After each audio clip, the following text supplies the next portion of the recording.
నమస్తే welcome to YR TV Telangana. నేను మీ జర్నలిస్ట్ ఉదయ్ కిరణ్.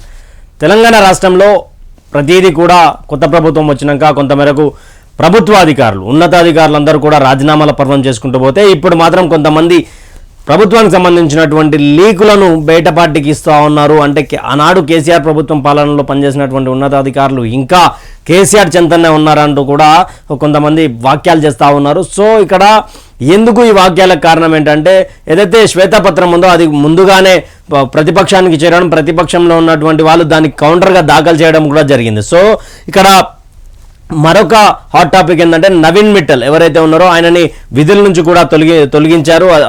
ఆయన ప్లేస్లో శృతి ఓజాకు ఛాన్స్ ఇస్తున్నారు. అదేవిధంగా ఇష్టం లేకపోతే వెళ్ళిపోండి అని క్లియర్గా ముఖ్యమంత్రి చెప్పుకుంటూ వచ్చినటువంటి మాట. ఇష్టం ఉంటే పని చేయండి, ఇష్టం లేకపోతే వెళ్ళిపోండి. ఎవరిని బలవంతంగా ఇక్కడ కూర్చోబెట్టి పని చేయించే అంత ఓపిక ఇక్కడ టైం మాకు లేదంటూ కూడా ముఖ్యమంత్రి రేవంత్ రెడ్డి వారిపై సీరియస్ అయినటువంటి విషయం.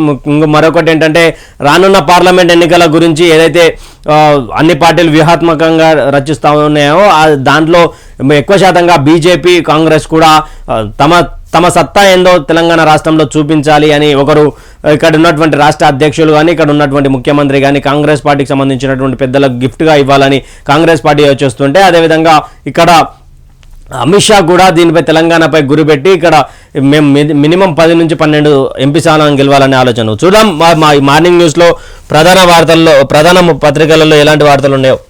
ముందుగా వెలుగు పేపర్ తీసుకున్నట్టయితే మేం 10 ఏళ్లలో సృష్టించిన సంపద 50 లక్షల కోట్లు.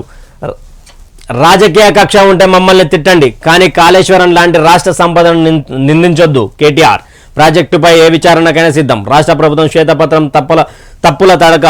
మేం చేసిన అప్పు 3.17 లక్షల కోట్లు మాత్రమే. కాంగ్రెస్ సర్కార్ 6.71 లక్షల కోట్లని చెప్పింది. షాడో క్యాబినెట్, షాడో టీములు ఏర్పాటు చేస్తామని వెల్లడి. గత బీఆర్ఎస్ పాలనపై శ్వేతపత్రం రిలీజ్.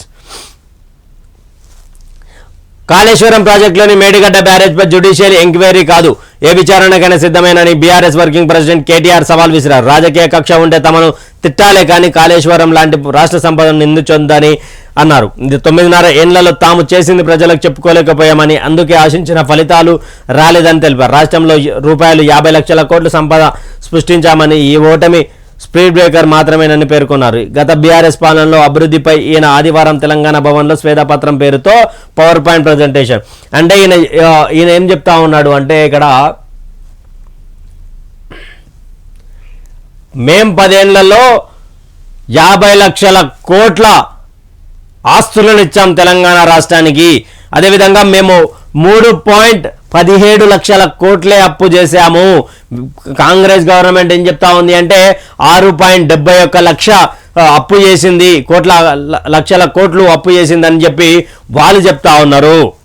కానీ మేము చేసినటువంటి అభివృద్ధి, మేము చేసినటువంటి పనులు, మేము చేసినటువంటి కార్యక్రమాలు ప్రజల్లోకి తీసుకుపోలేకపోయామంటూ కూడా కేటీఆర్ నిన్న శ్వేతపత్రం రిలీజ్ చేసుకుంటూ మాట్లాడుతున్నటువంటి విషయం. అదేవిధంగా ఇక్కడ వీళ్ళు ఏం చెప్తా ఉన్నారంటే కాళేశ్వరం లాంటి గొప్ప ప్రాజెక్ట్ ఏదైతే ఉందో ఆ ప్రాజెక్టు మేము నిందించవద్దు, అది రాష్ట్రానికే సంపద అంటున్నారు.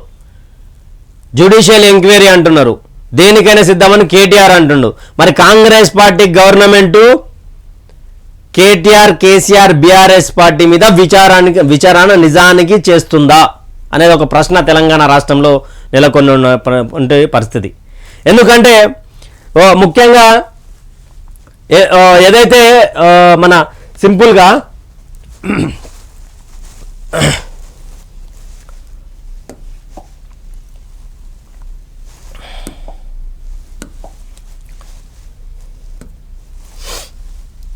ఎందుకు ఈ క్వశ్చన్ మార్క్ రైజ్ అయింది అంటే బీజేపీ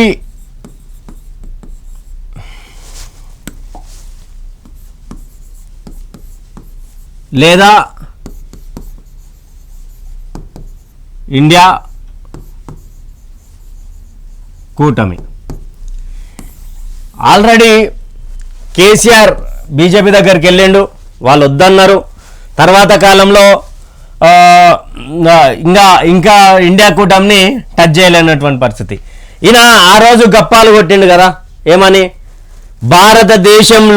భారతదేశ రాజకీయాలను రాజకీయంలో నేనంటూ ఒక మార్క్ వేయబోతున్నానని కేసీఆర్ చెప్పిండు కదా.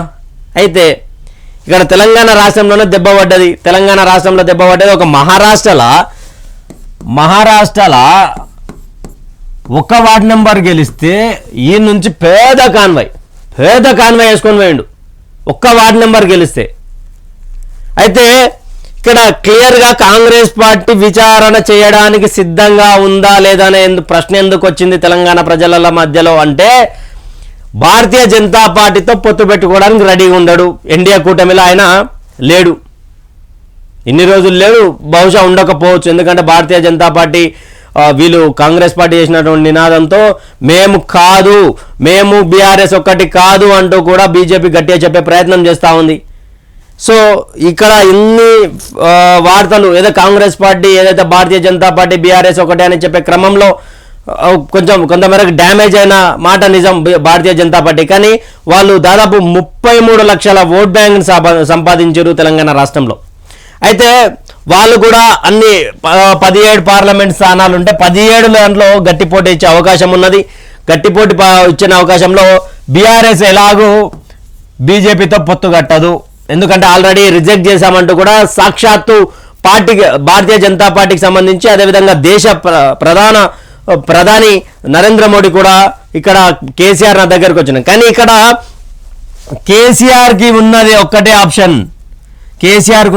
ఆప్షన్, అది కాంగ్రెస్ పార్టీ, ఇండియా కూటమి.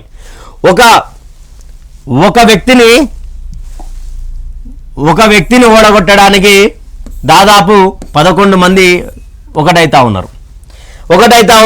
దాంట్లో కేసీఆర్ కూడా కలవబోతా ఉన్నాడు అనే సమాచారం ఉంది.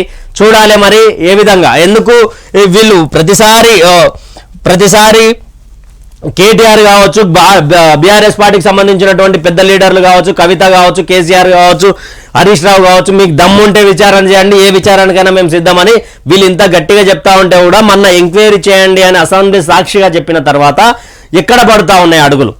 ఆ అడుగుల కారణం ఏంటి?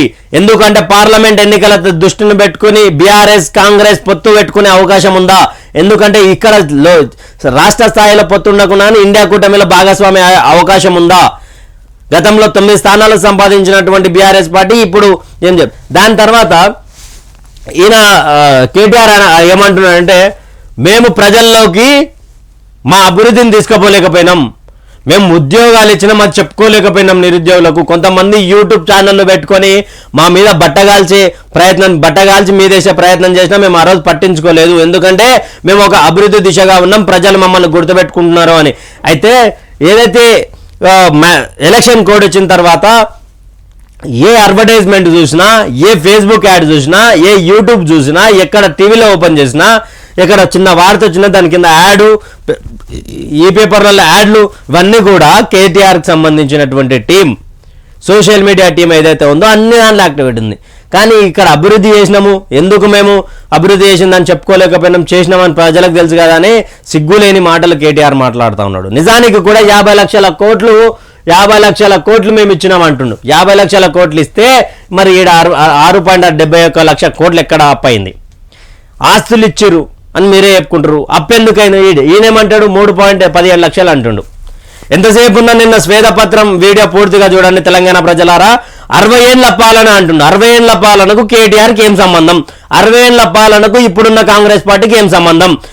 ఆ రోజు అన్యాయం జరిగింది 1956లో ఎప్పుడైతే తెలంగాణ ఆంధ్ర ఒకటి చేసిరో ఆనాడు నుంచి ప్రయత్నం చేస్తే 2014 కంటే ముందు తెలంగాణ స్వరాష్ట్రం సాధించడం ఎంతో మంది తెలంగాణ అమరవీరులను మనం కోల్పోయినాం. ఆ రోజు నీ ఇంట్లోకి వెళ్ళి ఎవరు చచ్చిపోలేదే. 60 ఏళ్ల పాలన గురించి నీకెందుకు? తెలంగాణ ప్రజలకు ఆల్రెడీ ఆ ప్రభుత్వం మీద, ఉమ్మడి ఆంధ్రప్రదేశ్ తోటి ఆంధ్ర పాలకుల మీద ఏదైతే ఒక వ్యతిరేక భావం వచ్చింది, వీళ్ళే సంపాదించుకుంటున్నారు, వీళ్ళే చేసుకుంటున్నారు, మాకు అన్యాయం జరుగుతుంది అని ఒక బాధలో ఉన్నారు. కాబట్టి తెలంగాణ ఉద్యమం ఉధృతంగా లేసినటువంటి పరిస్థితి. 2014 తర్వాత ఏం జరిగిందో చెప్పాలే కానీ 60 ఏళ్ళ గురించి నీకెందుకు? 60 ఏళ్ళ గురించి నీకెందుకు?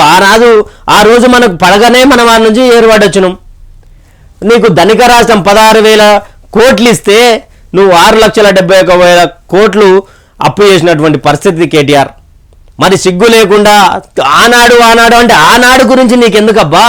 2014 అయితే జెన్యూన్గా నిరుద్యోగులు, ఉద్యోగులు, ప్రభుత్వ ఉద్యోగులు ప్రతి ఒక్కరు తెలంగాణ ప్రజలందరూ కూడా ఎందుకు వచ్చిందిరా తెలంగాణ అనుకునే స్థాయికి తెచ్చారు మీరు. బంగారు తెలంగాణ అన్న తెలంగాణ అని మీరు చెప్తే బతుకు తెరువు లేకుండా పోయింది తెలంగాణలో. ఈరోజు కాంగ్రెస్ పార్టీపై, సరే కాంగ్రెస్ పార్టీ మీకు ఉండొచ్చు, కాకపోతే 60 ఏళ్ల పాలన గురించి మాట్లాడే ఆస్కారము బీఆర్ఎస్ పార్టీకి లేదు. 2014లో ఎప్పుడైనా మన ఇంట్లోకి వెళ్ళి నేను మా తమ్ముడు ఇద్దరం విడిపోతే ఆ ఉమ్మడి కుటుంబం గురించి మాట్లాడరు. నీకెంత భాగం వచ్చింది, నాకెంత భాగం వచ్చింది. సరే నా భాగం నేను ఖరాబ్ చేసుకుని అంటే ఉమ్మడి కుటుంబంలో ఉన్నప్పుడే నన్ను మా వాళ్ళందరూ చిన్న చూపు చూసిర్రు, నాకు పైసలు ఇవ్వలేదని ఎప్పుడు కరెక్ట్ కాదు. అభివృద్ధి అంటే రంగుల గోడలు కాదు. అభివృద్ధి చెందడం అంటే అద్దాల మేడలు, రంగుల గోడలు కాదు. పౌరుల నైతిక అభివృద్ధి నిజమైన దేశాభివృద్ధి. అద్దాల మేడలు కట్టో, రంగుల గోడలు చూపించో అభివృద్ధి జరిగిందని ఎవరైనా భ్రమపడితే దాంతో పేదలకు ఎలాంటి ప్రయోజనం ఉండదు. చివరి వరుసలో ఉన్న వాళ్లకు కూడా సంక్షేమ పథకాలు అందినప్పుడే రాష్ట్రం కానీ దేశం కానీ అభివృద్ధి చెందుతున్నాడు. రైట్. ఈయన ఏం చెప్తా ఉన్నాడు ముఖ్యమంత్రి రేవంత్ రెడ్డి అంటే, ఎక్కడ రంగుల గోడలేసి ఇది యూట్యూబ్లలో ప్రమోషన్లు చేయించుకొని ఏది ఈ ఒక బ్యాచ్ ఉంటుంది మన యూట్యూబ్ బ్యాచ్, ఆ యూట్యూబ్ బ్యాచ్కి పైసలు ఇచ్చి వాళ్ళతోటి ప్రమోషన్లు చేయించుకొని ఇవన్నీ చేయించుకుంటే అభివృద్ధి అదంటారా? ఒక ఫైనాన్షియల్ డిస్ట్రిక్ట్ చూపిస్తే అభివృద్ధి కాదు కేటీఆర్. ఫైనాన్షియల్ డిస్ట్రిక్ట్, విప్రో ఇవి కాదు. నేను చూపిస్తా, స్లమ్ ఏరియాలు చూపిస్తా, నీళ్లు రాని ఏరియాలు చూపిస్తా, సీసీ రోడ్ లేని ఏరియాలు చూపిస్తా, డ్రైనేజీలు, వర్షాకాలం వస్తే ఇల్లు మునిపోయేటువంటి ఏరియాలు నేను చూపిస్తా. వర్షాకాలం వస్తే మురుగునీరు మంచినీరు కలిసి ఒకే మంజీర నీళ్ళలో వచ్చే చూపిస్తా. నీకు జిహెచ్ఎంసీ ఎలక్షన్లలో ఏడ దెబ్బ పడ్డది? నీకు వర్షాకాలంలో ఎన్నికలు తీసుకొచ్చుకొని ఆ మురుగునీరు కలిసి గుట్టల బేగంపేట, మాదాపూర్కి సంబంధించిన గుట్టల బేగంపేటలోనే చాలా మంది అస్వస్థతకు గురై 2-3 కూడా మరణించినటువంటి విషయం. అది కాదు అంటూ కూడా ఈయన జనం వద్దకే ఆఫీసర్లు. ఈ నెల 28 నుంచి వచ్చే నెల 6 వరకు గ్రామ సభలు, 6 గ్యారెంటీలకు అప్లికేషన్ స్వీకరణ. సీఎం రేవంత్ ఈ నెల 26 కల్లా ఊర్లకు దరఖాస్తు ఫారాలు, వాటిని ప్రజలు నింపి గ్రామ సభల్లో ఇవ్వాలి. రోజు 18 గంటలు పనిచేయడం ఇబ్బందిగా ఉంటే ఆఫీసర్లు ట్రాన్స్ఫర్ అడగొచ్చు. ప్రజలతో శబాష్ అనిపించుకునే ఉద్యోగులకే మాది ఫ్రెండ్లీ గవర్నమెంట్. నకిలీ విత్తనాలు టెర్రరిజం కంటే డేంజర్. ఆ కంపెనీలో ఆస్తులను అటాచ్ చేయండి. డ్రగ్స్, గంజాయి దందాలు ఎంతటి వాళ్ళున్నా వదలొద్దు. పోలీసులకు ఫుల్ పవర్స్. సన్బర్న్ పార్టీలపై కఠినంగా వ్యవహరించండి. జనం సమస్యలపై పరిష్కారానికై మనం ఉన్నామని గుర్తుంచుకోండి. స్వేచ్ఛను హరిస్తే పబ్లిక్ రియాక్షన్ చాలా వైల్డ్గా ఉంటుందని కలెక్టర్లకు, ఎస్పీలతో సీఎం. అంటే ఇక్కడ మనం మాట్లాడుకున్నట్టుగా 18 గంటలు ఎవరైనా పని చేయడం ఇష్టం లేకపోతే, అంతగానం ఎవరైనా చేయకపోతే ట్రాన్స్ఫర్ అడగవచ్చు, క్లియర్గా ఇస్తాం. నకిలీ విత్తనాలు, రైతులను మోసం చేసే ప్రధానమైన సమస్య.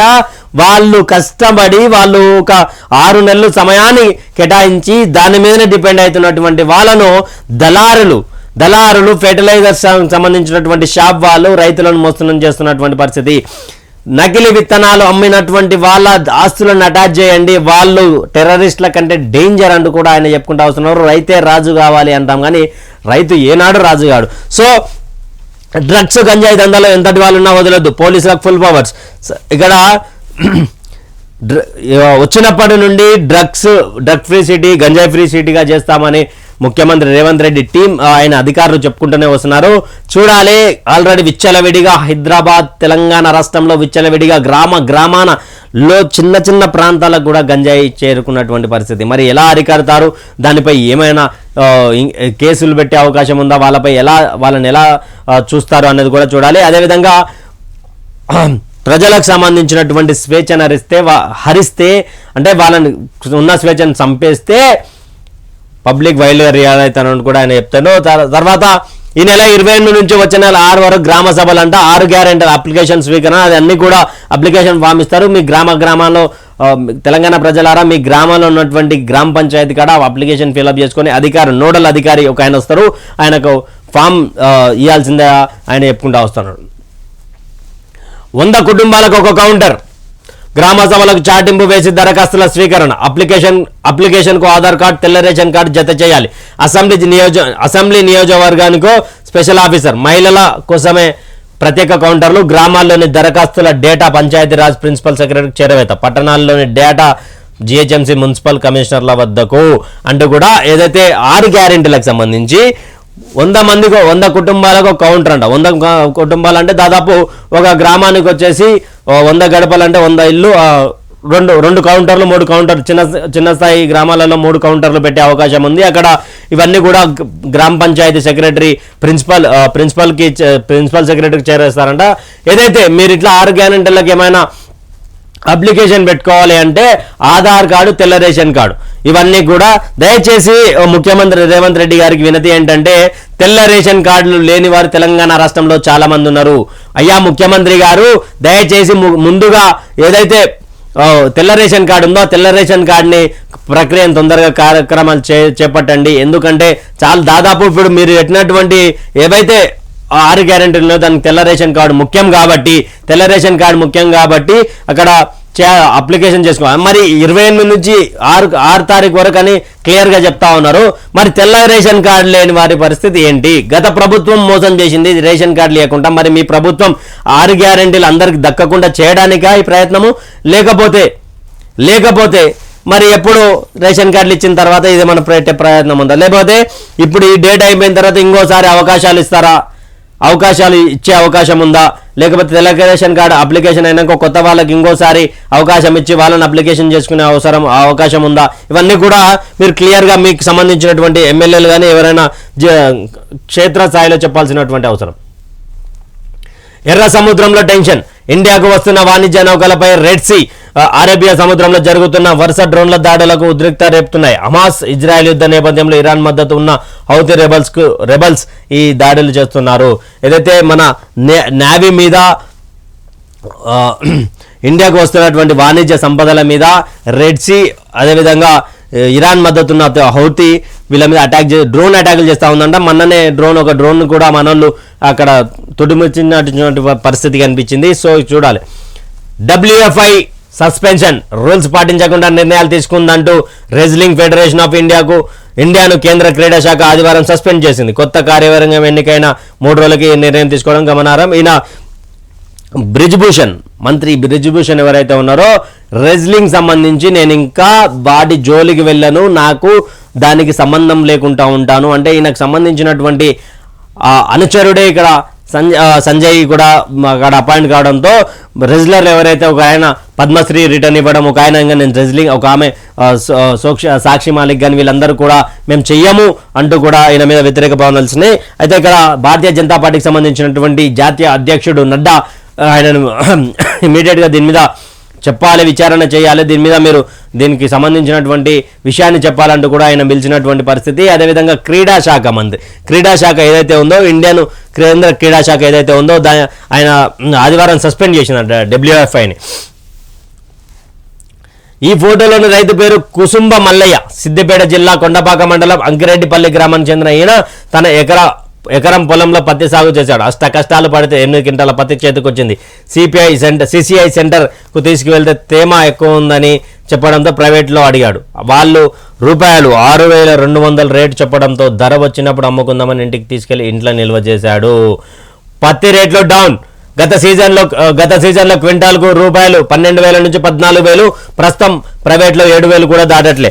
తేమ పేరుతో కొర్రీలు పెడుతున్న CCI 8 నుంచి 12% ఉంటేనే ధర ₹7,020 చేసేంది లేక ఇండ్లలోనే నిల్వ చేస్తున్న రైతులు. దయచేసి CCI ఏదైతే ఉందో ప్రతిసారి రైతులు కష్టపడి వారికి సంబంధించుకున్నటువంటి సంపాదన ఏదైతే 3 నెలలకో 4 నెలలకు కనిపిస్తుందో ఆడ CCI కావచ్చు, ప్రైవేట్ సంస్థలు కావచ్చు, తేమ పేరుతోటి ఇక్కడ మెత్తగా ఉందనే పేరుతోటి దాంట్ల పేరుతోటి రైతులను ఇబ్బంది చేసే కార్యక్రమం తీసుకొస్తారు. చూడాలి దీని మీద కూడా రైతులకు అప్పన్న హస్తంగా రైతుల తోడుగా కాంగ్రెస్ ప్రభుత్వం ఉంటుంది అన్నారు. ఇప్పుడు కాంగ్రెస్ ప్రభుత్వం ఏం చేయబోతా ఉంది మరి దీని గురించి అంటే గత ప్రభుత్వంలో ఉన్నప్పుడు 12,000 నుంచి 14,000 పలికినటువంటి క్వింటాలు ఇప్పుడు 6,200 అనేసరికి రైతులు అప్పుల కూబిలో మరోసారి రైతులు ఆత్మహత్య చేసుకునే అవకాశం ఉన్నది. రైతుల ఆత్మహత్యలు దాదాపు కేసీఆర్ ప్రభుత్వంలో 8,000 పైచీలకు అయినటువంటి పరిస్థితి. మరి కాంగ్రెస్ ప్రభుత్వం అలా జరగకుండా రైతులకు అపన్న హస్తం ఇవ్వాలని కూడా రైతులకు సంబంధించి రాజకీయ విశ్లేషకులకు సంబంధించి ఇస్తున్నటువంటి వార్తలు. 6 ఐఏఎస్ల బదిలీ. సివిల్ సప్లైస్ కమిషనర్గా డిఎస్ చౌహాన్, ఇంటర్ బోర్డు కార్యదర్శిగా శృతి ఓజా, మేడ్చల్ కలెక్టర్ గౌతమ్కు రంగారెడ్డి జిల్లా కలెక్టర్గా ట్రాన్స్ఫర్. భారతి హొలికేరికి పోస్టింగ్ ఇవ్వని సర్కార్, ఉత్తర్వులు జారీ చేసిన సిఏ శాంతికుమారి. ఇంకా బదిలీలు జరుగుతూనే ఉన్నాయి, ఇంకా ఎవరు గత ప్రభుత్వంలో ఎవరికి ఎవరు ఒత్తాసు పలికారు అనే కార్యక్రమం భాగంగానే ఐపీఎస్ కానీ మిగతా కలెక్టర్లకు ఐఏఎస్లకు సంబంధించినటువంటి బదిలీలు జరుగుతూ ఉన్నాయి. మేడ్చల్కు సంబంధించినటువంటి కలెక్టర్ గౌతమ్ను రంగారెడ్డి జిల్లా కలెక్టర్గా ట్రాన్స్ఫర్ చేశారంట.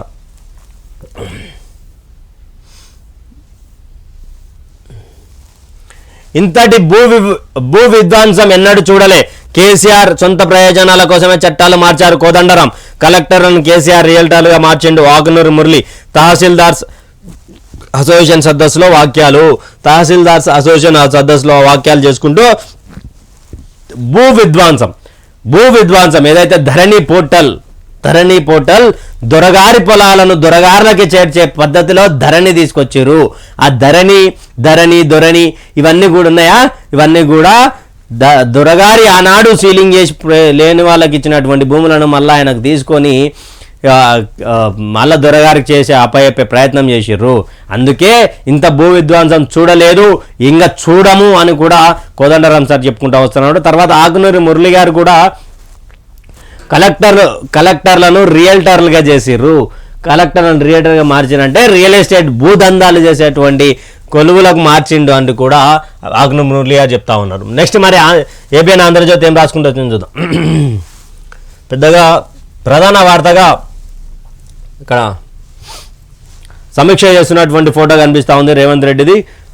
ప్రతి పేదకు అభయహస్తం, చివరి వరుసలో నిలిచిన వారికి సంక్షేమం. 28 నుంచి జనవరి 6 దాకా దరఖాస్తులు. అమలుకు నియోజకవర్గానికి అధికారి, ప్రతి 4 నెలలకు ఒకసారి సమీక్షిస్తాం. డ్రగ్స్ గంజాయిపై ఉక్కుపాదం మోపండి. నకిలీ విత్తనాలను కంపెనీల ఓనర్ల బాధ్యతలను చేయాలి. ఆస్తులను జప్తు చేసి పరిహారం ఇవ్వాలి. అవసరమైతే ఆ మేరకు చట్టాన్ని సవరిద్దాం. ఫ్రెండ్లీ పోలీసింగ్ క్రిమినల్స్తో కాదు పౌరులతో. మీకు పనిలో ఇబ్బందులుంటే బదిలీ చేస్తాం. పాలన నిర్లక్ష్యం వహిస్తే చర్యలు తప్పవు. కలెక్టర్లు ఎస్పీల కాన్ఫరెన్స్లో సీఎం రేవంత్ రెడ్డి. 2 రోజుల ముందే అప్లికేషన్లు రేషన్ కార్డే ఆధారం, గడువు తర్వాత కూడా ఛాన్స్. అందరికి పథకాలు ధరణిపై ఆధారాలతో ప్రజల ముందుకు పొంగలేటి. పాత ప్రభుత్వం పద్ధతులను వదులుకోవాలి బట్టి. అభివృద్ధి చెందడం అంటే అద్దాల మేడలు రంగుల గోడలు కాదు. అలాంటి వాటిని చూపించి అభివృద్ధి జరిగిందని ఎవరైనా భ్రమపడితే దానివల్ల పేద ప్రజలకు ఎలాంటి ప్రయోజనం లేదు. చివరి వరుసలో ఉన్న పేదవారికి సంక్షేమ పథకాలు అందినప్పుడు ఈ రాష్ట్రం దేశం అభివృద్ధి చెందినట్లు కాంగ్రెస్ భావిస్తుంది. చివరి వరుసలో నిలబడ్డ తాండాలు గూడాలు పల్లెల్లో ఉండే ప్రతి పేదవాడి సంక్షేమ పథకాలు చేరాలి. అందుకు వారధులు మీరే. సో ఏదైతే కాంగ్రెస్ పార్టీ కూడా క్లియర్గా మనం ఇంసేపు మాట్లాడుకున్నట్టు నియోజకవర్గానికి ఒక నోడల్ అధికారిని నియమిస్తుందంట. నియమించిన తర్వాత ఇక్కడ కేటీఆర్కి సెటరికల్గా మాట్లాడుకుంటూ వచ్చారు. పథకాల పంచ్. మహాలక్ష్మి, గృహజ్యోతి, ఇందిరమ్మ ఇల్లు, చేయుత, రైతు భరోసా పథకాలకే దరఖాస్తులు. స్త్రీ పురుషులకు వేర్వేరు కౌంటర్లు. దరఖాస్తుల్ని కంప్యూటరీకరించి రసీదులు. రేషన్ కార్డు లేకుంటే దరఖాస్తులోనే చెప్పాలి. వాటిని పరిశీలించి అర్హులకు కార్డులు. ఇంటికి వెళ్లే లోపు బదిలీలుంటాయి. కొంతమంది పనితీరు బాగోలేదు. రేవంత్ స్ట్రిక్ట్ ద పాయింట్ అంటూ సూచన. సీఎం రేవంత్ రెడ్డికి స్వల్ప అస్వస్థత, 3 రోజుల జ్వరం, గొంతు నొప్పి. పథకాల పంచంట మహాలక్ష్మి, గృహజ్యోతి, ఇందిరమ్మ ఇల్లు, చేయుత, రైతు భరోసా. అంటే 5కు సంబంధించి ఈ 5కు సంబంధించిన దరఖాస్తులే. స్త్రీ పురుషులకు వేర్వేరు కౌంటర్లు. ఎవరైతే రేషన్ కార్డు లేదో రేషన్ కార్డు అప్లికేషన్ పెట్టేటప్పుడే చెప్పాలి. లేదంటే వారికి ఆ రేషన్ కార్డు సంబంధించినటువంటి అప్లికేషన్ ఫామ్ దొరకదంటూ కూడా రాసుకుంటూ వచ్చిండు. ఇక్కడ ఇంటికెళ్ళేలోపే బదిలీలు ఉంటాయి. ఇష్టం ఉంటే పని చేయండి. అది ఇంచే మనం చదువుకున్నటువంటి కొంతమేరకు సీఎం రేవంత్ రెడ్డికి అస్వస్థత గురయ్యారంట. జ్వరం కానీ గొంతు నొప్పి కానీ ఇప్పుడు ఉన్నటువంటి వాతావరణం చేంజ్ కావడంతో ఆయన కొంతమేరకు ఆ యొక్క జ్వరాన్ని కానీ జలుబు కానీ ఫేస్ చేస్తూ ఉన్నారంట. 50 లక్షల కోట్లు 9 ఏళ్లలో మేము సృష్టించిన ఆస్తులు, రాష్ట్ర అస్తిత్వాన్ని కాపాడుతూ దేశానికి దిక్సూచిగా మార్చాం. శ్వేతపత్రం పేరుతో అప్పులు ఉన్నాయంటూ బదనాం చేస్తున్నారు. మేడిగడ్డ తప్పును సవరించాలి, ప్రాజెక్టును నిందించొద్దు. కాళేశ్వరంపై విచారణ స్వాగతిస్తున్నాం. 2014లో పేదరికం 21.9%, దాన్ని 5.8కి తగ్గించాం. రాష్ట్ర స్థూల రుణం 3.17 లక్షల కోట్లయితే రూపాయలు 6.70 లక్షల కోట్లుగా చూపిస్తున్నారు. ఆర్టీసీ, విద్యుత్, పౌర సరఫరా అప్పులపై అబద్ధాలు. రైతు బీమా లభించిన వారిలో 99.9% సహజ మరణాలే, అవన్నీ ఆత్మహత్యలు అనడం సీఎం తెలివితేటలకు నిదర్శనం. శాఖల వారీగా ప్రభుత్వంపై బీఆర్ఎస్ షాడో టీంలు. కాంగ్రెస్ సుపరిపాలన, కక్ష సాధింప, దేనికైనా సిద్ధమే. తెలంగాణ భవన్లో శ్వేతపత్రం పేరిట కేటీఆర్ ప్రజెంటేషన్. ఈయన 2014 అంటే ఇవంతా మనం మాట్లాడుకున్నాం. గీడ కొత్త పాయింట్ వచ్చింది ఒకటి. 2014లో పేదరికం 21.9%, దాన్ని 5.8కి తగ్గించామంట. తెలంగాణ రాష్ట్రంలోనంటే తెలంగాణ రాష్ట్రం ఏర్పడ్డ తర్వాత 2014లో 21.9% ఏమంటారు పేదరికం అంటే 5.8%. ఎవరు? నీ ఇల్లు కాదు, నీ ఇంటి పక్కన ఉన్న వాళ్ళు కాదు, నీ చుట్టాలు కాదు పేదరికం నుంచి తగ్గిందంటే. పేదలు నిరుపేదలుగా ఇంకా మిగిలిన్నారు కేటీఆర్. పేదలు నిరుపేదలు ఇంకా మిగిలిన్నారు. గుడిసెలు ఉన్నటువంటి గుడిసెలనే ఉన్నారు. బిల్డింగ్లు కట్టుకున్నాడు, బిల్డింగ్లు కట్టాడు, కబ్జాలు చేస్తాడు, కబ్జాలు చేస్తూనే ఉన్నాడు. ఏడు తగ్గించిన పేదరికం 50 లక్షల కోట్లు అభివృద్ధి అన్నావు. ఏది రోడ్లా? డబుల్ బెడ్రూమ్ ఎంతమందికి ఇచ్చినావు? ఎంతమంది అర్హులకు ఇచ్చినావు? అది చెప్పవు. మేడిగడ్డ గురించి మాట్లాడొద్దు, కాళేశ్వరం నిందించొద్దు. ఎందుకు కుంగిపోయినాయి? మరి ఎందుకు కుంగిపోయినాయి? మీ నాయన ఫామ్ హౌస్ ఎందుకు కుంగిపోలేదు? నువ్వు కట్టుకున్న ఇల్లు ఎందుకు కుంగిపోలేదు? మీ చెల్ల ఇల్లు ఎందుకు కుంగిపోలేదు? పిల్లరు కిందకి పోవడం ఏంది? ఇవన్నీ గారి గురించి మాట్లాడుకోవాలి కదా. ఎంతసేపు ఉన్నా నేను అద్దాల మేడలు కట్టినా ఇవన్నీ కరెక్ట్ కాదు. నిన్నంట పేదరికం తగ్గించినట్ట. పేదరికం కాదు, నిరుద్యోగులను పెంచినావు. పేదరికంలో ఉన్నటువంటి నిరుద్యోగిని పెంచినావు. జీవో నెంబర్ 46 తీసుకొచ్చి ఒక చెత్త చెప్పినటువంటి ఐడియాని తీసుకొచ్చి గ్రామీణ యువతలో ఉన్నటువంటి పిల్లల మీద రుద్దితే 47% వేస్తే క్యాడర్ 1 క్యాడర్ 2గా వాళ్ళు ఈరోజు జీవో నెంబర్ 46 పేరు మీద రోడ్ల మీద అర్హులై కూడా రోడ్ల మీద తిరుగుతూ ఉన్నారు. వాళ్ళేమో నిన్ను సొంతంగా మాకేయండి జాబులని అడుగుతారు. ఎవడ అర్హుడైతే వాళ్ళకి ఇవ్వండి అని అంటున్నాడు. రాచకొండ, సైబరాబాద్, హైదరాబాద్ కమిషనర్లకు సంబంధించి 53% ఇచ్చినావు. మోడీ మొత్తం జిల్లాలకు 47%. గ్రామీణ యువత ఏమైపోవాలి? 50 మార్కులు వచ్చినోడు ఎస్ఐ అయ్యాడు, 60-70 వచ్చినోడు ఎస్ఐ అయ్యాడు, ఇక్కడ కానిస్టేబుల్ అయ్యారు అందరు. మరి గ్రామీణ స్థాయిలో ఉన్నటువంటి ఏం పరిపాలన చేసినావు అని చెప్పి ఈరోజు గొప్పగా చెప్పుకుంటా ఉన్నాం. ఇక్కడ అడ్వర్టైజ్మెంట్ ఒకటి కనిపిస్తూ ఉంది. రంగారెడ్డి జిల్లా కలెక్టర్ బదిలీ. కలెక్టర్లతో సీఎం కాన్ఫరెన్స్ ముగిసిన వెంటనే భారత్కి స్థానచలనం.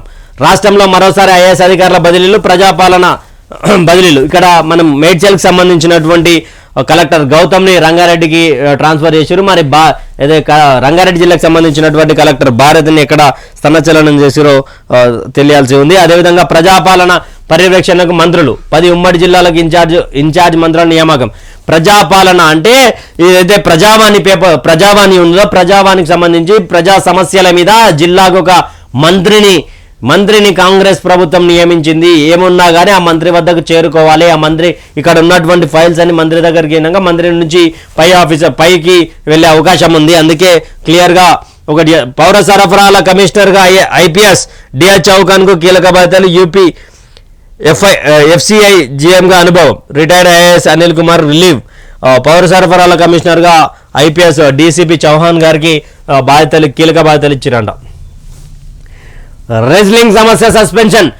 కేంద్ర క్రీడా శాఖ అన్యూహ ఆదేశం. జూనియర్ టోర్నీల నిర్వహణపై ప్రకటనతోనే మాజీ ఆఫీస్ బేరర్ల నియంత్రణతో నిర్ణయం. విధి విధానాల ఉల్లంఘించారంటూ ఆక్షేపణ. 21న సమాఖ్య చీఫ్గా సంజయ్ సింగ్ ఎన్నిక. గోండాలో జూనియర్ పోటీలపై ప్రకటన. బ్రిజ్ భూషణ్ అడ్డాలో పోటీల సాక్షి మాలిక్. మరుసటి రోజు సామఖ్యపై కేంద్రం చర్యలు. బ్రిజ్ భూషణ్ వెంటనే నన్ను కలవండి నడ్డా. రెజ్లింగ్ నుంచి తప్పుకుంటున్న బ్రిజ్ భూషణ్. మనం రెజ్లింగ్ సంబంధించినటువంటి నుంచి నేను తప్పుకుంటున్నా, నాకు ఎలాంటి సంబంధం లేదు. అక్కడ ఏం జరిగినా కూడా సంజయ్ సింగ్ తన అనుచరుడు కాబట్టి బ్రిజ్ భూషణ్ ఆధ్వర్యంలోనే రెజ్లింగ్ పోటీలు జరగబోతా ఉన్నాయంటూ కూడా సాక్షి మాలిక్ చెప్పుకుంటూ వచ్చింది. ఇమ్మీడియట్గా నన్ను కలవండి అంటూ కూడా జేపీ నడ్డా పిలిచారంట. రామ మందిరం ప్రచారాస్త్రం. నెలాఖరులో అయోధ్య ఎయిర్పోర్ట్ షురు. పునరుద్ధరించిన రైల్వే స్టేషను. భారీ సభ నిర్వహించనున్న మోడీ 2024లో అసాధారణ మెజారిటీతో గెలవడం లక్ష్యంగా వ్యూహాలంట.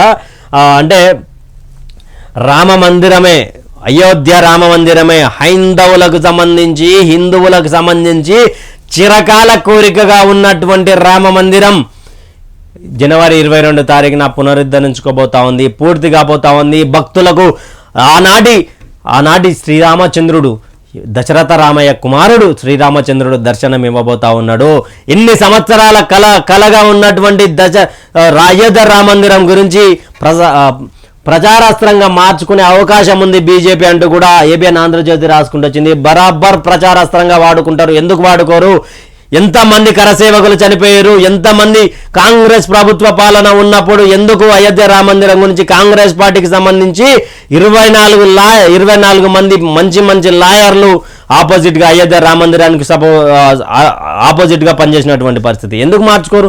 ఎవరైనా ఒక మంచి పని చేసిన కొన్ని కోట్ల మందికి సంబంధించిన మనోభావాలకు సంబంధించి, కొంతమంది నమ్మకాలకు సంబంధించినటువంటి అయోధ్య రామ మందిరం గురించి ప్రచారాస్త్రం అంటూ కూడా ఏబిఎన్ రాసుకుంటూ వచ్చి బరాబర్ చేస్తారు వాళ్ళు. ఎందుకంటే నెలాఖరులో అయోధ్య ఎయిర్పోర్ట్ పునరుద్ధరించిన రైల్వే స్టేషన్ 2024 అసాధారణ మెజార్టీతో గెలవడమే లక్ష్యం అంట. తెలంగాణపై అమిత్ షా దృష్టి 28 హైదరాబాద్ కేంద్ర మంది చెప్పినాం కదా. ఇక్కడ బీజేపీ పార్టీ బీఆర్ఎస్ మింగే పనిలో పెట్టుకుంది. బీఆర్ఎస్ని ఎప్పుడైతే మింగుతుందో బీజేపీ, ఒకటి గమనించండి తెలంగాణ ప్రజలారా, బీఆర్ఎస్ పార్టీ మరికొన్ని రోజుల్లో మనుగడ కరువైపోతా ఉంది.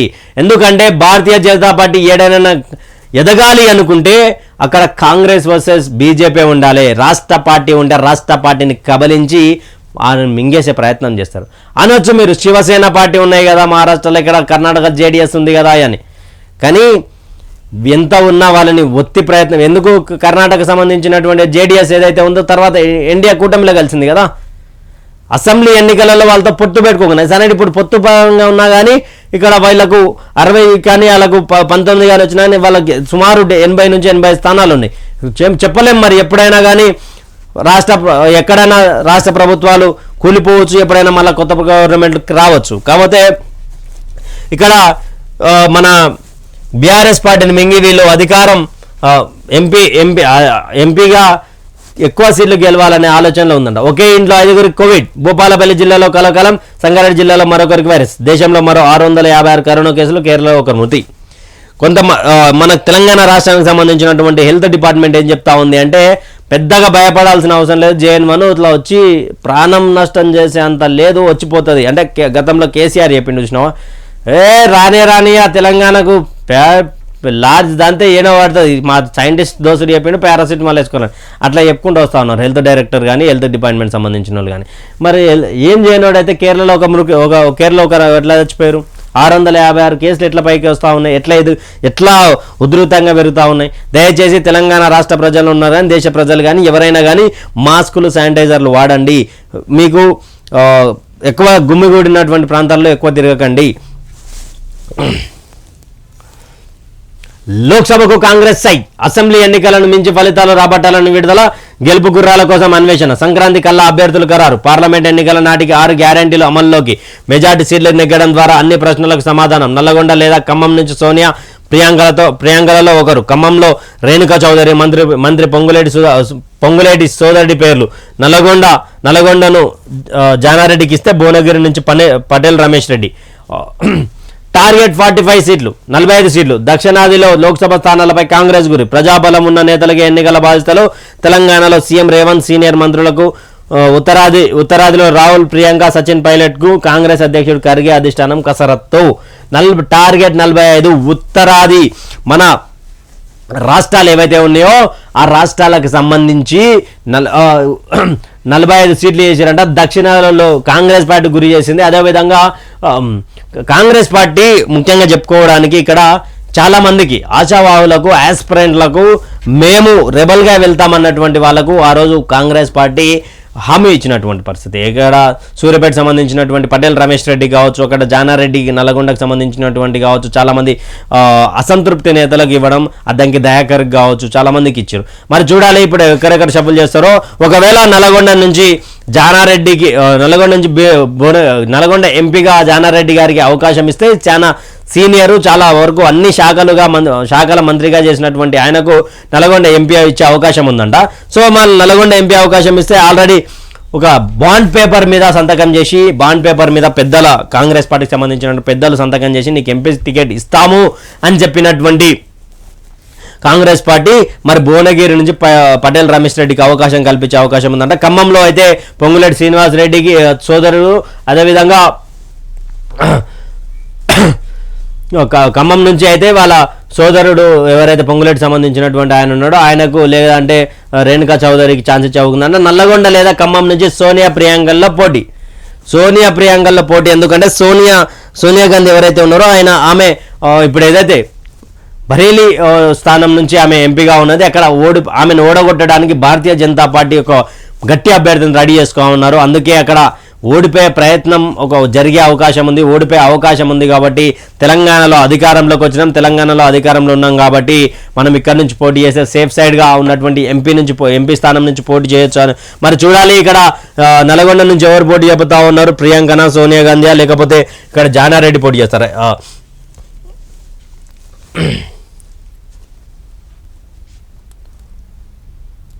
నా అనుమతి లేకుండా రేవంత్ విందుకు వెళ్తారా? విజయసాయి మిథున్ రెడ్డిలపై జగన్ ఆగ్రహం.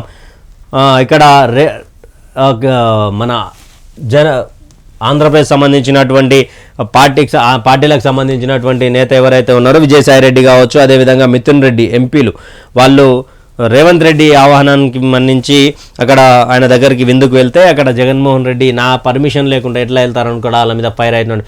నెక్స్ట్ ఆదాబ్ హైదరాబాద్ తీసుకుందాం. ఆజ్ కీ బాత్. ప్రభుత్వాలు సంపద సృష్టించాలి, ప్రజల జీవన ప్రమాణాలను మెరుగుపరచాలి, ఉద్యోగ వనరులను గుర్తించాలి, కానీ ఆధునీకరణ సాకుతో అందిన కాడికి కమిషన్లు దండుకుంటున్నారు.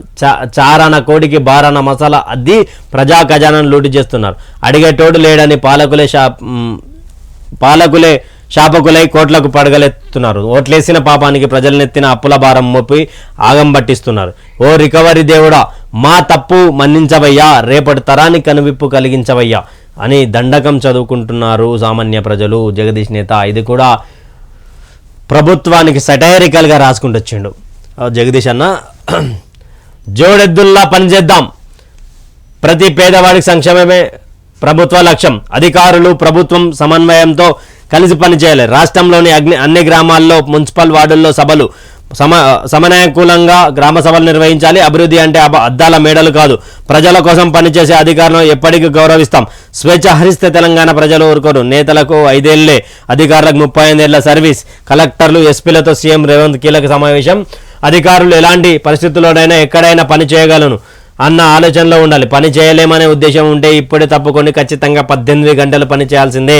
తెలంగాణ అభివృద్ధి కావాలంటే 18 గంటల పని కావాలి, పని చేయాలి. 5 సంవత్సరాలే, ఒక నేనున్నా ఇంకెవరున్నా 5 సంవత్సరాల కాలమే ఉంటుంది రాజకీయ నాయకునికి. ప్రభుత్వం కూడా 5 సంవత్సరాలే ఉంటుంది. ప్రజలు నమ్మితే మరోసారి అవకాశం ఇస్తారు, ఇంకోసారి అవకాశం ఇస్తారు. కానీ ఎవరైతే అధికారులు ఉన్నారో, ఎవరైతే ఒక వెల్ స్టడీ పర్సన్స్ క్వాలిఫై అయిన వాళ్ళకి 35 ఏండ్ల సర్వీస్ ఉంటుంది. ఆ సర్వీస్ని ఖరాబ్ చేసుకోకండి. 18 గంటలు పనిచేసేటోళ్ళే ఉండండి, లేదంటే వెళ్ళిపోండి. ప్రభుత్వ అధికారులు జోడెద్దుల్లా పనిచేద్దామంటూ కూడా రేవంత్ రెడ్డి గారు నిన్న మాట్లాడినటువంటి మాట. ఏదైతే కలెక్టర్లకు సంబంధించి దాంట్లకు సంబంధించి తెలంగాణలో ట్రాన్స్ఫర్లు 6 ఐఏఎస్ 1 ఐపీఎస్ బదిలీ. ఉత్తర్వులు జారీ చేసిన సిఎస్ శాంతకుమారి. రంగారెడ్డి జిల్లా కలెక్టర్ భారతి హులికేరిపై వేటు. బదిలీల గురించి కూడా ఆదాబ్ హైదరాబాద్ రాసుకుంటూ వచ్చింది. మీకు నచ్చింది చేసుకోండి, తెలంగాణ అప్పు రూపాయలు 3.17 లక్షల కోట్లే, మాపై బురద జల్లే ప్రయత్నం చేస్తుందని ఫైర్. తప్పు చేస్తే కదా మేము భయపడతాం, ఏ విచారణకైనా మేము మా నాయకులను సిద్ధం, మాపై కోపంతో రాష్ట్రాన్ని ఆగం చేయకండి. 9.5 ఏళ్ల పాలనపై శ్వేతపత్రం విడుదల. BRS working president MLA KTR. BRS పాలనలో విధ్వంసం నుంచి వికాసం వైపు తెలంగాణ ప్రయాణం సాగింది. సంక్షోభం నుంచి సమృద్ధి వైపు పాలన సాగింది. రాష్ట్రం ఏర్పడిన తర్వాత మా ముందు ఎన్నో సవాళ్లు ఉన్నాయి. విద్యుత్ రంగాన్ని సంక్షోభం నుంచి గట్టెక్కించాం. మిషన్ భగీరథను నీతి ఆయోగ్ ప్రశంసించింది. బీఆర్ఎస్ పార్టీ తన 9.5 ఏళ్లలో అంటే కూడా ఈయన తెలంగాణ సమైక్య పాలన తీరని వివక్ష చూపించారు. అవును కదా అబ్బా, ఈయన అంటే గత పాలకులు ఉద్దేశపూర్వకంగానే జీవన విధ్వంసం చేశారని బొంబాయి, బొగ్గుబాయ్, దుబాయ్ అన్నట్లుగా బతుకులు ఉండేవని కేటీఆర్ అన్నారు. ఈ 10 ఏళ్ల కాలం అవన్నీ జరుగుతున్నాయి కాబట్టే తెలంగాణ రాష్ట్రం కోరుకున్నది. కేటీఆర్ నిన్ను ఐటీ మంత్రిని చేయనికే, మీ అయ్యను ముఖ్యమంత్రి చేయనికే, మీ చెల్లెల్ని ఒకసారి ఎంపీ ఒకసారి ఎమ్మెల్సీ చేయనికే, మీ బావను ఉన్న పోస్టులన్నీ మీ బావకు మంత్రి శాఖలు చేయనికే తెలంగాణ రాష్ట్రం చేసుకోలే. ఇక్కడ ఉన్నటువంటి ఆంధ్ర పాలకులు ఉమ్మడి పాలనలో బొంబాయి, బొగ్గుబాయి, దుబాయ్ నువ్వు అన్నట్టు నిజమే. కానీ ఆ రోజు అట్లా జరుగుతుంది కాబట్టి ప్రభుత్వం వ్యతిరేకంగా కొట్లాడి తెలంగాణ సాధించుకున్నాం. ఈరోజు నువ్వు ప్రతిదానికి బాధ ఎందుకు చెప్తావు? ఏమంటారు, చాట తౌడేసి కొట్లాడే ప్రయత్నం ఎందుకు పెడుతున్నావు? అది జరిగింది ఆ రోజు ఎంత? ఆ రోజు నీ వాల్యూ ఎంత? భూమి వాల్యూ ఎంత? పెట్రోల్ వాల్యూ ఎంత? కిరసనాయిల్ వాల్యూ ఎంత? బొడ్డల వాల్యూ ఎంత? పల్లీల వాల్యూ ఎంత? నూనె ఎంత? పసుపు ఎంత? కారం ఎంత? ఇవన్నీ ఎంత? ఈరోజు ఎంత? పెట్రోల్ ఎంత? ఆనాడు పెట్రోల్ ఎంత? కార్లు ఎంతమందికి ఉన్నాయి? ఇప్పుడు ఎంత కారం ఎంతమంది కార్లు ఉన్నాయి? ఆనాడు ప్రభుత్వ అధికారులు ఎంతమంది ఉంటే ఈరోజు ఎంతమంది పెరిగారు? ఇవన్నీ చెప్పాలి కదా. ఆ రోజు జరిగిన దాని గురించి చెప్తా ఉన్నావు, ఆ రోజు జరిగిన దాని గురించి చెప్తా ఉన్నావు. మరి ఈ రోజు జరిగేది ఎందుకు చెప్తలేవు? ఆ రోజు పెట్రోల్ రేట్లు ఎంత ఉండే? అసలు పెట్రోల్ పోసుకోవడానికి ఎంతమంది తన బండ్లు ఉండే? ఇవన్నీ చెప్పాలి కదా. ఇంతసేపు ఉన్నా అప్పుడు జరిగింది. రెజ్లింగ్ జోలికి వెళ్ళాను. 6 గ్యారెంటీలు 6 గ్యారెంటీ. ఈ నెల 28 నుంచి జనవరి 6 వరకు దరఖాస్తులు, అప్లికేషన్లతో గుమ్మం దగ్గరే ప్రభుత్వ సిబ్బంది. పథకాల్లో ఎలాంటి కోత విధించామన్న ప్రభుత్వం, ఇప్పటికే 2 గ్యారెంటీ అమలు చేసిన సర్కార్. మీడియాతో మంత్రి పొంగులేటి. 6 గ్యారెంటీలకు 6 గ్యారెంటీలు ఇస్తారంట. ఉమ్మడి జిల్లాలకు ఇన్ఛార్జీలు నియమించిన సీఎం రేవంత్ రెడ్డి. 10 ఉమ్మడి జిల్లాలకు ఇన్ఛార్జీల ప్రకటన ఉత్తర్వులు. రాష్ట్రంలోని 10 ఉమ్మడి జిల్లాలకు ప్రభుత్వ ఇన్ఛార్జ్ మంత్రులను నియమించింది. అయితే కొత్త జిల్లాల వారీగా కాకుండా పాత ఉమ్మడి జిల్లాల వారీగానే జిల్లాలకు ఇన్ఛార్జ్ నియమిస్తూ 10 కీలక నిర్ణయం తీసుకుంది. 10 ఉమ్మడి జిల్లాలకు 10 మంత్రులు. అంటే ఇదొక ప్రజా పాలన కోసం జరిగినటువంటి ఇన్ఛార్జీల పర్వం. ఇది ఆదాపుకు స్పందన. Naveen Mittal intermediate education director, board of intermediate education secretary బాధ్యతల నుండి తొలగింపు. బాధ్యతలు చేపట్టనున్న శృతి ఓజా. ఉత్తర్వు జారీ చేసిన సిఎస్. ఆయన వెలుగబెట్టింది అత్యున్నత ఉద్యోగం. బ్యూరోక్రాట్గా సవాళ్లను ఎదుర్కొనే విధులు. తన విధి నిర్వహణలో ప్రజా ప్రయోజనాలను పరీక్షించాల్సిన గురుతర బాధ్యత ఆయనది. కానీ ఉద్యోగం గొప్పదైనా ఆయన బుద్ధి మాత్రం నీచం. తనకున్న విశిష్ట అధికారులను అడ్డుపెట్టుకుని అడ్డుగోలుగా ప్రవర్తించడం ఆయనకు అలవాటు. కింది స్థాయి ఉద్యోగులను అవమానించడం, బాధించడం, శోభ పెట్టడం ఆయనకు ఒక ఫన్నీ గేమ్ లాగా అనిపిస్తుంది. ఇక ఫైళ్లు మార్చడం, అక్రమ ఆస్తులు కూడా పెట్టడం ఆయన వెన్నతో పెట్టిన విద్య. చివరికి అంటే ఇక్కడ ఆదాబ్ హైదరాబాద్ ఒక అవినీతి పరుని భరతం పట్టింది. ఆదాబ్ హైదరాబాద్ నిన్నగాక మొన్న ఏదైతే శనివారం రోజు వార్తలు ఇచ్చిందో, ఆ రోజు ఈయన మీద రాసుకొచ్చినటువంటి కథనం ఏదైతే ఉందో దానికి స్పందించి ఈయనని విధుల నుంచి కూడా బహిష్కరించారు. ఆయన ఒక బ్యూరోక్రాట్ సంబంధించినటువంటి వ్యక్తి. పేద ప్రజలకు సంబంధించినటువంటి బాధల కంటే ఆయన ఎట్లయితే అక్రమ ఆస్తులు సంపాదించుకోవాలనే ఆలోచనలు ఉండే నవీన్ మిట్టల్ని ఈరోజు బర్తరఫ్ చేయడానికి, ఈరోజు విధుల నుండి తీసివేయడానికి కారణం ఆదాబ్ హైదరాబాద్ అంటుంది. నిజానికి కూడా ఆదాబ్ హైదరాబాద్ ఒకటి రాసుకొచ్చినటువంటి వార్త ఇంకెవరు రాసుకుంటారాలేదు. కాసాని వీరేష్కు అరుదైన గౌరవం. Amateur kabaddi federation of India vice ప్రెసిడెంట్గా ఎన్నిక. వీరేష్ ఎన్నిక పట్ల హర్షం వ్యక్తం చేస్తున్న తెలంగాణ కబడ్డీ క్రీడాకారులు. ఎవరైతే మన కాసాని జ్ఞానేశ్వర్ ముదిరాజ్ కుమార్ ఉన్నాడో, మాజీ టీడీపీ స్టేట్ ప్రెసిడెంట్ కాసాని జ్ఞానేశ్వర్ ముదిరాజ్కి సంబంధించినటువంటి వాళ్ళ తనయుడు. ఆయనకు amateur kabaddi federation of India vice ప్రెసిడెంట్గా ఎన్నిక చేసిరంట. తెలంగాణ కబడ్డీ ప్లేయర్లకు శుభసూచకం. ఎందుకంటే ఒక మన తెలంగాణ రాష్ట్రానికి సంబంధించినటువంటి వ్యక్తి వైస్ ప్రెసిడెంట్గా ఉండడం. మరి చూడాలి, తెలంగాణ రాష్ట్రంలో సంబంధించినటువంటి వ్యక్తి ప్రజానాయకుడి కుమారుడు ఇప్పుడు తెలంగాణ ప్రజల కబడ్డీ ప్లేయర్లు ఎవరైతే వాళ్ళకి ఎలా సహాయం చేస్తారు, ఎలా వాళ్ళని ముందుకు తీసుకొచ్చే ఒకసారి దిశ డైలీ చూద్దాం. కేసీఆర్ విధ్వంసకారుడు. రాష్ట్ర వనరులను దోచుకున్నారు. అవినీతిలో ఐఏఎస్లను భాగస్వాములు చేశారు. Retired IAS Akunuru Murali. ఏదైతే రియల్ ఎస్టేట్ చేయించిన వాళ్ళతోటి కలెక్టర్లతోటి రియల్ ఎస్టేట్ దందనే చేయించిండు. రియల్ ఎస్టేట్ దంద అంటే మామూలు దంద కాదు. ఇట్లా రాయదుర్గం పక్కనే మన ఖాళీ జాగాలనే ఉన్నాయి మనకు పంపించాయా అనుకుంటా. కలెక్టర్లను కూడా రియల్ ఎస్టేట్ చేయించిన దందా. అంటే వాళ్ళ జాబులు వాళ్ళకి సరిపోక వాళ్ళకి పని లేదని చెప్పి రియల్ ఎస్టేట్ దందా చేయించినట్టు కూడా మాజీ ఐఏఎస్ ఆగ్నూర్ ముడి చెప్తా ఉన్నారు. పని చేయడం ఇష్టం లేకుండా తప్పుకోండి, ప్రభుత్వ నిర్ణయాలను అమలు చేయాల్సిందే. ఆఫీసర్ అంటే ఇది ఆల్రెడీ 18 గంటల సమయం గురించి కారు బ్రేక్ డౌన్ ప్రశ్నార్థకంగా మారిన పార్టీ మనుగడ. ఉత్తర దక్షిణ తెలంగాణ జిల్లాలో దాదాపుగా కనుమరుగు. ఎంపీలుగా పోటీ చేసేందుకు సిట్టింగులు అనాసక్తి. గెలుస్తామనే కాన్ఫిడెన్స్ ఉన్న వారి కోసం వెతుకులాట. సిట్టింగ్ స్థానాల్లో నెగ్గడం గగనమే. కేసీఆర్ సీన్లోకి రాకుంటే ఉనికి కష్టమేనంటున్న క్యాడర్. మహారాష్ట్రలో పోటీ పైన మల్లగుల్లాలు. ఓడిపోతే డిపాజిట్ కూడా రాకపోతే అంటే డౌట్. సొంత రాష్ట్రంలోనే ఓటమితో అవమానం. అధినేత ఆలోచన పైన పార్టీ భవిష్యత్తు. పెద్ద వార్తను తీసుకొని వచ్చింది దిశ డైలీ.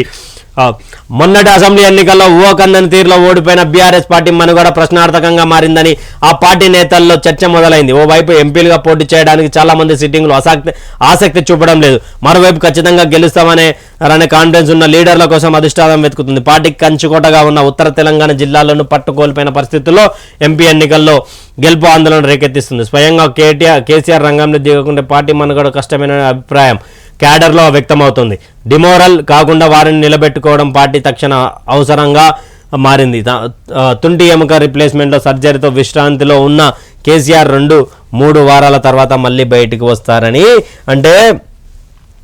అంటే నిజానికి కూడా కేసీఆర్ లేకపోతే కేటీఆర్ హరీష్ రావు మాట్లాడుతున్నటువంటి మాటలకు వీళ్ళ పార్టీలోనే బీఆర్ఎస్ పార్టీలోనే పదవులు అనుభవించిన వాళ్ళు ఈరోజు వ్యతిరేకిస్తూ ఉన్నారు.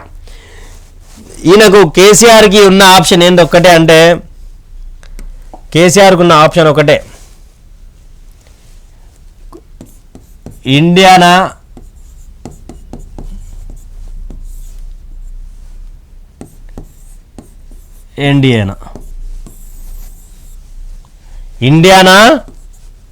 ఇండియానా.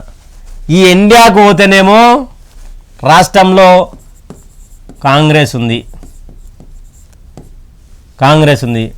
ఇక్కడ కాంగ్రెస్ పార్టీ బీఆర్ఎస్ పార్టీ ఒకటేనని పబ్లిక్ నమ్ముతారనే బాధ కాంగ్రెస్కు ఉంటుంది. ఇక్కడ ఇండియానా బీజేపీ ప్లస్ బీఆర్ఎస్ ఇప్పుడు కలిస్తే కాంగ్రెస్ పార్టీ చేసినటువంటి ఏదైతే ఆరోపణ ఉందో అది నిజమైన తెలంగాణ ప్రజలు నమ్ముతారని బీజేపీ దగ్గర రానియదు. ఇక్కడనేమో కాంగ్రెస్ అధికారం ఉంది, బీఆర్ఎస్ని దగ్గర తీసుకొస్తే ఇన్ని రోజులు విచారణ అప్పులు చేసిరు అని చెప్పారు. ఈరోజు నాటకాలు చేస్తారని చెప్పి వీళ్ళ కాంగ్రెస్ వాళ్ళను ప్రజలు తిరస్కరించే అవకాశం ఉన్నది. మరి ఎక్కడ పోతాడు అంటే ఎక్కడ పోయే అవకాశం ఉంది? మహారాష్ట్ర అన్నాడు, ఒక వార్డు నెంబరు. ఇప్పుడు తెలంగాణ ఈ 2 దాంట్లో గతంలో 9, ఇప్పుడు ఎన్ని?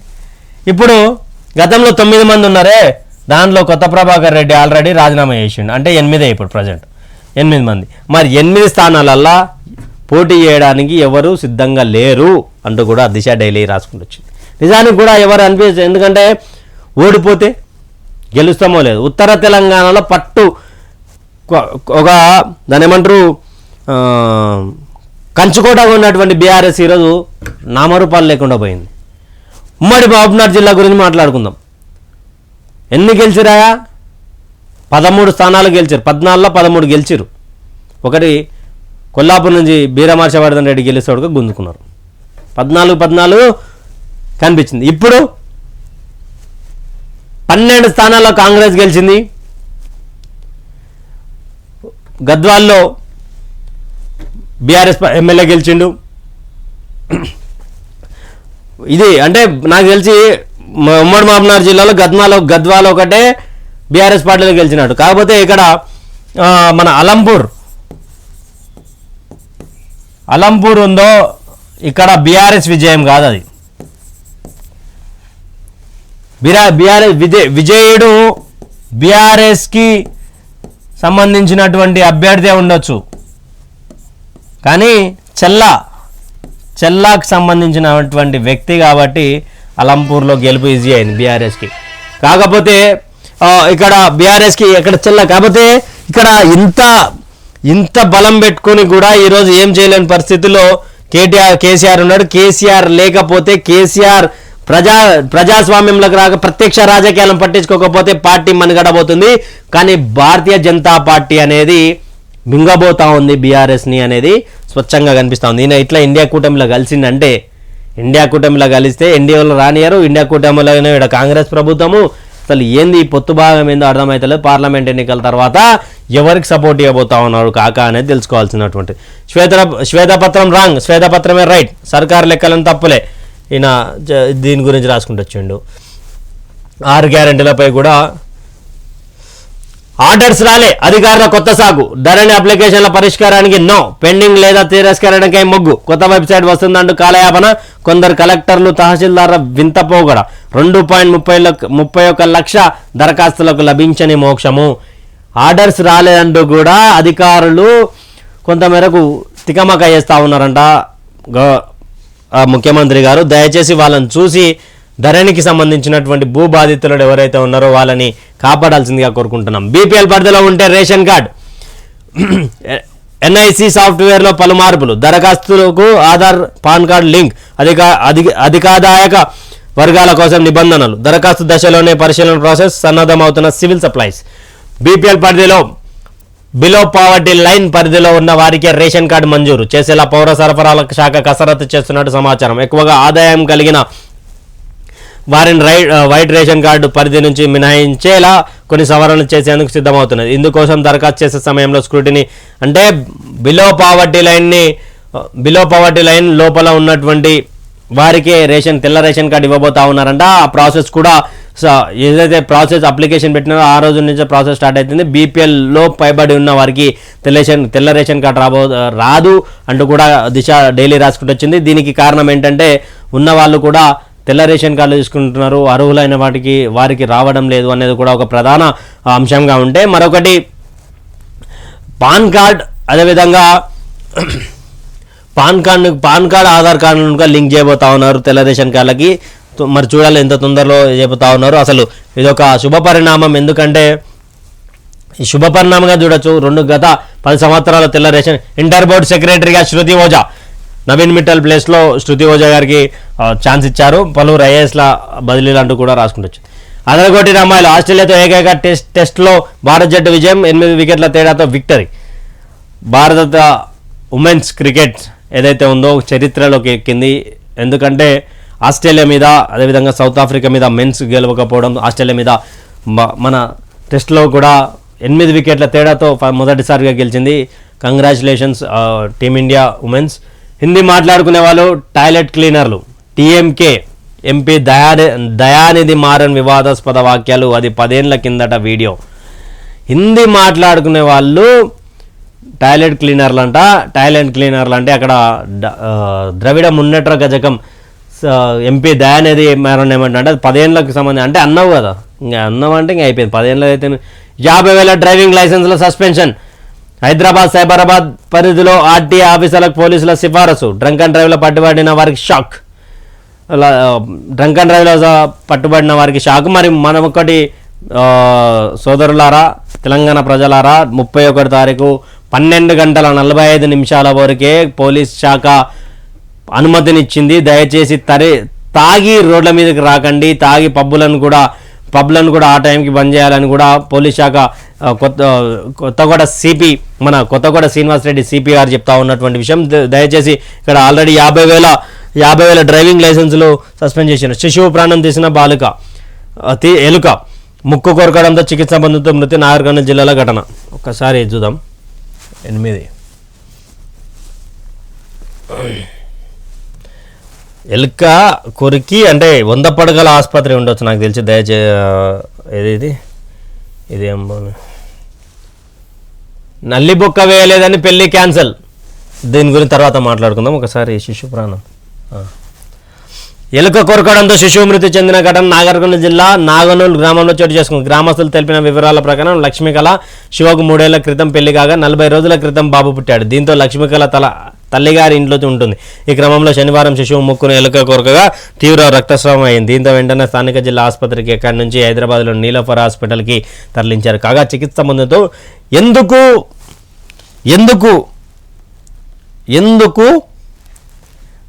దీంతో వెంటనే స్థానిక జిల్లా ఆసుపత్రి నుండి హైదరాబాద్లోని నీలోఫర్కు తరలించారు. ఎందుకు 100 పడకల ఆసుపత్రి. నువ్వంటే పైసలు ఉన్నోని కాబట్టి పన్ను నొప్పి ఢిల్లీకి కాలు ఎరిగితే యశోదకు పోయినావు. మరి 100 పడకల ఆసుపత్రి కట్టించిన అని గప్పాలు చెప్పుకున్నటువంటి గత పిఆర్ఎస్ పాలకులారా ఎందుకు హైదరాబాద్ వరకు జరిపించను? అంటే స్థానిక జిల్లా ఆసుపత్రిలో వైద్య సేవలు మెరుగులు లేవా? వైద్య సేవలు లేవా? డాక్టర్లు లేరా? దీనిపై క్లారిటీ ఇవ్వాలి కదా. మీ బీఆర్ఎస్ పార్టీకి సంబంధించినటువంటి ఆయన కాబోయే ముఖ్యమంత్రి అని చెప్పుకున్నటువంటి కేటీఆర్ మరి దీని గురించి మాట్లాడాలి కదా. 100 పడకల ఆసుపత్రి కట్టించడం మేమంట. మరి 100 పడకల ఆసుపత్రి కరెక్ట్గా ఉంటే ఒక పసిబాలుడు ఎలుక కొరికితే రక్తస్రావం తట్టుకోలేక పసిబాలుడు మరణించినటువంటి ఘటన నాగర్ కర్నూలు జిల్లా నాగర్నూలుకు సంబంధించిన గ్రామంలో జరిగింది. మరి హైదరాబాద్ నీలోఫర్ ఎందుకు తీసుకొచ్చారు? ఆడ నుంచి సేవలు లేకనే కదా. అదే అక్కడ నాగర్ కర్నూలు జిల్లాలో సేవలు ఉంటే అదే 100 పడకల హాస్పిటల్లో గవర్నమెంట్ ఉద్యోగాలు చేసే ప్రైవేట్ హాస్పిటల్ పెట్టుకోకుండా అన్నే గవర్నమెంట్ హాస్పిటల్లో పనిచేస్తే ఆ పిల్లవాడు బతుండే కదా. తల్లిదండ్రులకు ఒక బాధ తప్పుతుండే కదా. 3 ఏళ్ల కింద పెళ్ళి అయిందంటే బాబు పుట్టినన్న సంతోషం లేకముందే 40 రోజుల కిందనే పుట్టినట్ట పిల్లవాడు. పాపం బాధ ఒక తల్లికి కడుపు శోకం పెట్టినావుగా కేసీఆర్. నువ్వు ప్రభుత్వంలో ఉన్న ఇదే బాధ ప్రభుత్వం లేక నువ్వు చేసినటువంటి ఈ యొక్క తప్పుడు దారులు తప్పుడు ఒక కుంట చేసిపోయినావు, మురికి కుంట చేసిపోయినావు. దీని పాపం గతంలో ఇప్పుడే కాదు అచ్చంపేట గువ్వల బాలరాజుకు గుయ్యమనేటట్టు చేసింది ఉడక 100 పడకల ఆసుపత్రి అని కూడా చెప్పుకోవచ్చు. 100 పడకల ఆసుపత్రిలో సేవలు లేక తాను ఒక బిడ్డకు జన్మనిచ్చి అమ్మ అని పిలిపించుకుందామనే ఆశలో ఉన్నటువంటి ఒక మహిళ 100 పడకల ఆసుపత్రిలో పట్టించుకోకపోతే అక్కడ చేయలేకపోతే ఆమెను కొట్టడము ఇవన్నీ చేయడం. అక్కడి నుంచి నాగర్ కర్నూలు జిల్లా ఆ జిల్లాలో వేయడం, జిల్లా నుంచి మహబూబ్నగర్ పంపించడం, మహబూబ్నగర్లో వచ్చేసరికి ఆమె మరణించింది. బీఆర్ఎస్ నేతలు గొప్పగా చెప్పుకున్నటువంటి ఎవరైతే ఉన్నారో కేసీఆర్ గవర్నమెంట్ హాస్పిటల్ కోడు, కొత్త ప్రభాకర్ రెడ్డి అంటే ఎలక్షన్లు జరిగినాయి, కొత్త ప్రభాకర్ రెడ్డి గవర్నమెంట్ హాస్పిటల్, గువ్వల బాలరాజు ప్రభుత్వ హాస్పిటల్ కోడు. ఏమనంటే అపోలో యశోద. మరి 100 పడకల ఆసుపత్రి ఎవరి కోసం కట్టించినావు? డాక్టర్లు ఉంటే నువ్వు వాడిని జాయిన్ కావాలి కదా. పాపం ఒక 40 రోజుల పాపం నా బాబు చనిపోవడం చాలా బాధాకరం. అదేవిధంగా ఇక్కడ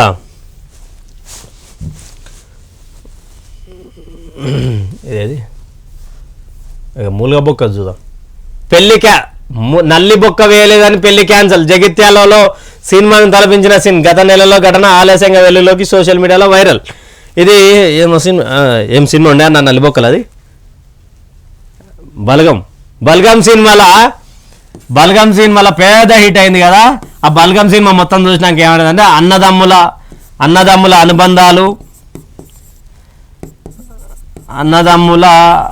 అనుబంధం, ప్రేమ రాగాలు అంటే కుటుంబం ఎట్లుండాలి అనేది జబర్దస్త్ వేణు